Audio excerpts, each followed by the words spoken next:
Hello everybody, hope you are all having a fantastic day so far, and welcome to the day 144 recap of the 2016-2017 NBA season. And now, as you guys can probably see, we do have quite a bit to talk about, so without further delay, let the day 144 recap begin. This one I really felt stemmed from nothing besides Nick Young's frustration. He had already received a technical foul earlier in the game, and then I guess this foul by rookie Malcolm Brogdon was just the final straw, as after Malcolm Brogdon fouled Nick Young, this happened. 4-on-1, Ingram, Young, whoa, hard foul, oh, Nick Young layout, here we go. Well, it's definitely going to be a technical foul on Nick Young, but then a lot just happened right there, so let's just break it down and talk about it. It starts with Nick Young giving an average push to the rookie, and before you could even blink, Monroe gives a vicious shove to Swaggy P around the neck area. Then Brandon Ingram stepped in and got manhandled by a staff member for the Bucks, and then Russell got a few words in and pushed Monroe. Then things died down from there, with the end result being Russell, Young, and Monroe all getting tossed from the game. And Lakers coach Luke Walton sure wasn't happy about the way the officials handled things after the game. They told me that D'Angelo got kicked out for escalating the situation, but D'Angelo only responded after Monroe had grabbed Nick by the neck and thrown him. So if D'Angelo didn't push him, I would have been pissed off at D'Angelo. He did the right thing. So for the NBA to say that the two of them did the same thing and just canceled each other out is absolute crap to me. Because one, D'Angelo just shoved him in the back. Monroe grabbed him by the neck.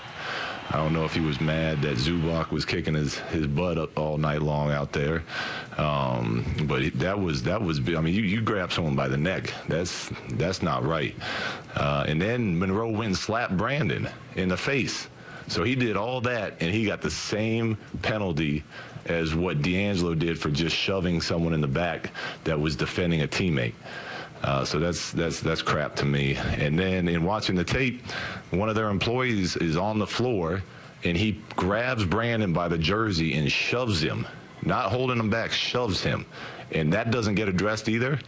And if there's nothing wrong with that, then I have no problem finding some people to hire on our staff. The next time we get in a skirmish, I'll keep all of my players back, because the fact that they don't get in trouble for that, the refs don't say anything about that, and he puts his hands on one of our players. He works for them.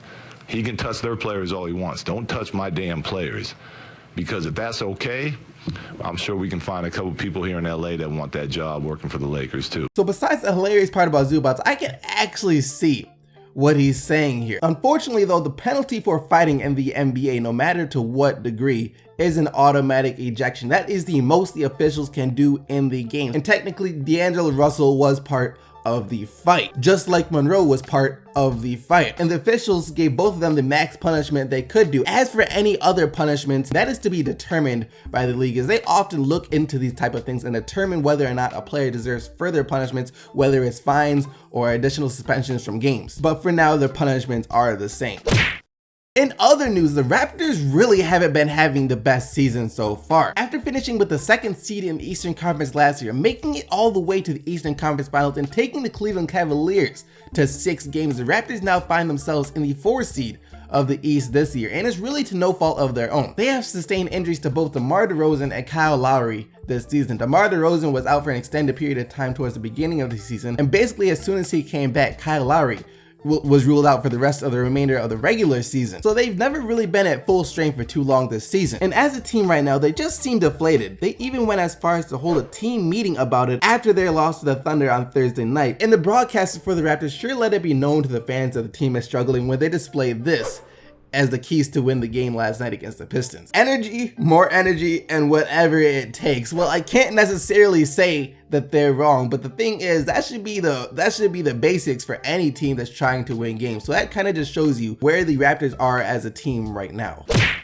We all know Russell Westbrook has been having a crazy season so far this year. 34 triple-doubles, averaging a triple-double, one of the frontrunners to win the MVP award. And after his most recent triple-double against the Toronto Raptors, Kevin Durant's brother took it upon himself to throw a little bit of shade Russell Westbrook's way, as he tweeted out this: "Main man chasing these triple doubles, LMAO," followed by this: "There's no individual debate for individual accolades. Remember that. Let it sink in. And if it is, something is clearly off." Now, I'm not sure at all what the second tweet meant. Reading it, it makes no sense whatsoever. What he might be saying is that the MVP isn't based off individual accolades, so averaging a triple-double shouldn't mean he's gonna win the MVP, and if he does, something's off, which is ridiculous to me. But anyways, deciphering his second tweet is not the point here. The point is that he took shots at Russell Westbrook. Nina Westbrook isn't having it though. She's not gonna let anyone take shots at her husband on Twitter, as she responded to Durant's brothers saying this. And it seems like you're chasing some attention.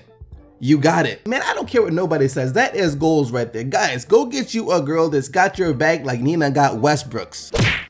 Tragic. Absolutely tragic. Dion Waiters has been having a tremendous season for the Miami Heat this year and was a huge part of their resurgence and their Cinderella story this season. And last night in the game against the Minnesota Timberwolves, Dion Waiters had to have been carried off the court by his teammates after hurting his ankle. And at first I thought this was going to be a similar situation to the Paul Pierce one, where Paul Pierce was carried off the court, then spotted in a wheelchair, and then still came back to play in the game. That will always be one of the funniest things I have ever seen in the NBA. I don't care. But unfortunately for Dion Waiters, it wasn't the case, as he would not return for the rest of the game. However, the x-rays did come back negative, so hopefully Waiters is okay and won't miss too much time. But that about wraps up all the news and extras from last night. Now let's jump straight into the games.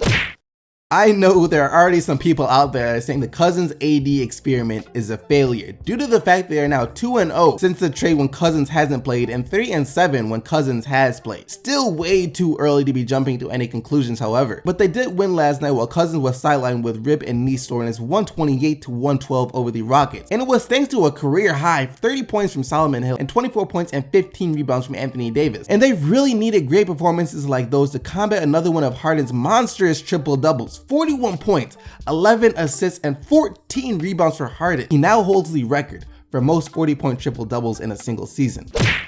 Chicago played its first game since the team announced that Dwayne Wade would miss the remainder of the season with a fractured elbow. And they did play pretty well overall. Jimmy Butler was great as usual, 28 points, 5 rebounds, and 5 assists, and Robin Lopez stepped up to score 25 points and grab 12 rebounds. However, it just wasn't enough to beat Washington last night, as John Wall dished out a career-high 20 assists to go along with his 14 points, and Bradley Beal had 24 for the third-seeded Wizards. 112-107 was the final score. Speaking of the third-seeded Wizards, this is the perfect time to mention that the Miami Heat are now the proud owners of a seed in Eastern Conference playoffs. With their 123-105 win over the Wolves last night, the Heat are now the 8th seed in the Eastern Conference. And it's really to no surprise at all. They have been the best team in the NBA record-wise throughout the last 30 or so games. Dragic continued his great play last night with 19 points and 10 assists, and Whiteside had another good game himself with 23 points and 14 rebounds. Karl Anthony Towns had 31 points and 11 rebounds from Minnesota. For anyone questioning how important Isaiah Thomas is to the Celtics, use this game as an example. With IT, they have the second best record in the Eastern Conference. Without, they barely grind out a 98-95 win over the Nets, who were playing on a back-to-back. With Thomas out for Boston, they needed someone to fill in that void as the fourth quarter scoring king. And Jay Crowder did do a pretty good job of it, as he scored 9 of his 24 points late in the fourth quarter to hold off the Nets. Crowder also had 12 rebounds, and Avery Bradley scored 16 for Boston. On the other hand, Brook Lopez scored 23 points for the Nets. After the Pistons only scored 13 points in the first quarter, I didn't think it could get much worse. And for the next 2 quarters, I was right. They scored 25 in the second and then 28 in the third, and actually had the lead against the Raptors headed into the fourth quarter. Then the Pistons only managed to score 9 points in the final period and lose 87-75. Serge Ibaka led Toronto in scoring with 17 points and 9 rebounds, and DeRozan had 14 points, 8 rebounds, and 6 assists. Reggie Jackson scored 20 for Detroit, and Drummond had 22 rebounds. The Lakers have officially been eliminated from playoff contention after this loss to Milwaukee, 107-103, and like I said earlier, things did get a bit chippy in this one. Didn't stop Giannis Antetokounmpo or Chris Middleton from doing their usual things on the court though. Giannis with 26 points, 8 rebounds and 5 assists, and Middleton scored 30. On the other hand, Jordan Clarkson had 21 for LA, Swaggy P had 16, and Russell had 14 before their ejections. The Magic got up and dusted themselves off after their throttling they had just taken from the Warriors on Thursday night to get the 109-103 win over the Suns. All 5 starters scored in double figures for Orlando, led by Evan Fournier in his 25 points, as well as Nikola Vucevic in his 18 points and 17 rebounds. TJ Warren scored 26 for Phoenix, and Tyler Ulis added 19 points and 8 assists.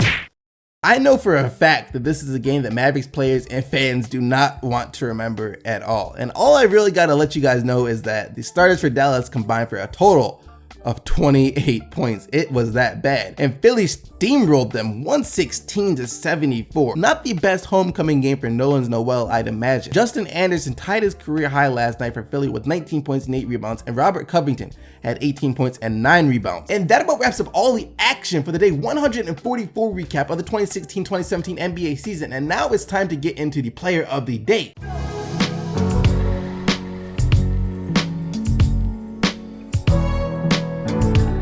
Yesterday, you guys selected Russell Westbrook and his 24 points, 16 assists, and 10 rebounds as a player of the day, and here are today's nominees. Just a quick reminder that only players whose team won are eligible to win player of the day, so I am sorry, James Harden. But you have John Wall and his 14 points and 20 assists. Hassan Whiteside and his 23 points and 14 rebounds. Giannis Antetokounmpo and his 26 points, 8 rebounds, and 5 assists. Or Solomon Hill and his 30 points, 6 rebounds, and 7 assists. As always, you guys can go vote for the player of the day right now. The link to the poll will be in the description box down below. But other than that, thank you once again for watching this video. Hope you guys enjoyed it. And if you did, don't forget to leave a like on it and subscribe if you haven't already for more daily NBA videos. And until tomorrow, keep getting them buckets, Team SDC, and I'm out of here. Peace!